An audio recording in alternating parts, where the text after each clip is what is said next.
Hello friends, कैसे हैं आप सब। स्वागत है आपका यूपीएससी एट होम प्रविष्या के यूट्यूब प्लेटफॉर्म पे।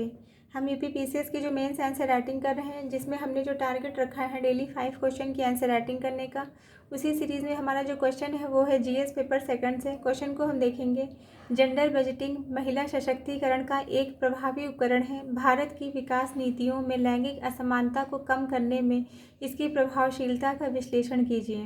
क्वेश्चन क्या है कि जेंडर बजटिंग महिला सशक्तिकरण का एक प्रभावी उपकरण है और भारत की विकास नीति में लैंगिक असमानताओं को कम करने में इसकी प्रभावशीलता का विश्लेषण कीजिए। तो सबसे पहले हम इसका इंट्रो देंगे। इंट्रो में क्या है, जेंडर बजटिंग क्या होता है। यह एक सरकारी बजट प्रक्रिया में जेंडर बजटिंग सरकारी बजट प्रक्रिया में लैंगिक दृष्टिकोण को शामिल करने की एक रणनीति है। ये क्या है, यह जो सरकारी जो बजट की जो प्रक्रिया है उसमें लैंगिक दृष्टिकोण को शामिल करने की एक रणनीति है, जिसका जो है उद्देश्य क्या है, महिलाओं और पुरुषों के बीच संसाधनों के न्यायसंगत वितरण को सुनिश्चित करना। किसको जो सुनिश्चित करना, इसका उद्देश्य है महिला और पुरुषों के बीच संसाधनों के न्यायसंगत वितरण को सुनिश्चित करना। भारत में 2005 से लेकर 2005 और 6 में इसे औपचारिक रूप से अपनाया गया था। तब से यह महिला सशक्तिकरण में एक महत्वपूर्ण जो है भूमिका अपना रहा है। ये हमारा इंट्रो हमने देख लिया। अब इसकी जो मेन बॉडी का पार्ट है कि भारत में जेंडर बजटिंग की प्रभावशीलता। पहला क्या है, शिक्षा और स्वास्थ्य। शिक्षा और स्वास्थ्य में इसमें क्या है, बेटी बचाओ बेटी पढ़ाओ और सुकन्या समृद्धि योजना से लड़कियों की शिक्षा और स्वास्थ्य में जो है सुधार हुआ है। इसके अंतर्गत क्या बताया गया है कि जो बेटी बचाओ बेटी पढ़ाओ और सुकन्या समृद्धि योजना जैसी योजनाओं ने लड़कियों की शिक्षा और स्वास्थ्य संकेतकों में सुधार किया है। दूसरा क्या है, आर्थिक सशक्तिकरण। इसके अंतर्गत NRLM और मुद्रा योजना से महिला उद्यमिता और वित्तीय स्वतंत्रता को बढ़ावा मिला है। NRLM इसका फुल फॉर्म है राष्ट्रीय ग्रामीण आजीविका मिशन के तहत महिलाओं को स्वयं सहायता समूह के माध्यम से वित्तीय सहायता मिली है।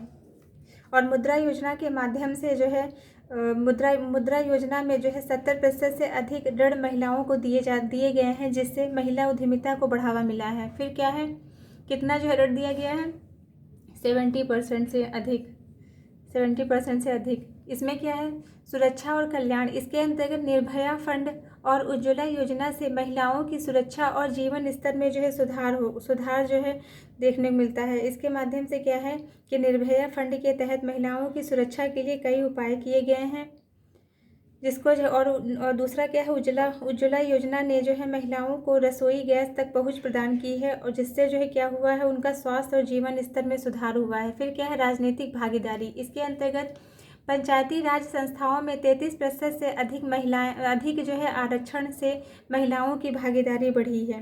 मतलब इसके माध्यम से बताया गया है कि पंचायती राज संस्थाओं में 33% से अधिक आरक्षण ने स्थानीय स्तर पर महिलाओं की भागीदारी को बढ़ावा दिया है।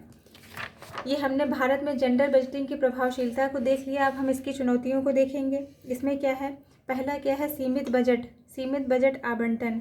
इसमें क्या है, कुल बजट का केवल जो है 5 से 6% ही महिला केंद्रित योजनाओं को मिलता है। मतलब जो जेंडर बजटिंग के तहत जो कुल बजट का केवल 5 से 6% ही महिला केंद्रित योजनाओं के लिए, जो महिलाओं को केंद्रित जो योजनाएं हैं उनके लिए जो है पूरे बजट का केवल जो है 5 से 6% ही मिलता है।